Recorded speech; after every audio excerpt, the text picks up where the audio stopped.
बातमी भंडाऱ्यातून भंडाऱ्यामध्ये गॅस एजन्सीचा अजब प्रकार हा समोर आलेला आहे। जबरदस्तीने गॅस पाईप खरेदीसाठी भाग पाडला जात आहे।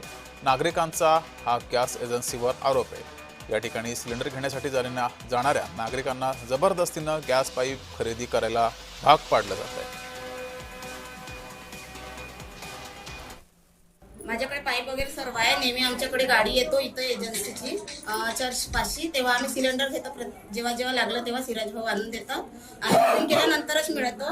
आता स्टॉक नसल्यामुळे मी आज 8 वाजेपासून इथे एजन्सीमध्ये पुस्तक घेऊन आली आहे। मॅडम, माझी पुस्तक त्या टेबलवरून या टेबलवर इथून तिकडे। आता त्या ताई म्हणतात का 1400 दिल्याशिवाय सिलेंडर तुम्ही घेऊ शकत नाही। तर भंडाऱ्यामध्ये हा अजब कारभार समोर आलेला आहे। भंडाऱ्यामध्ये गॅस एजन्सीचा हा अजब कारभार समोर आलाय।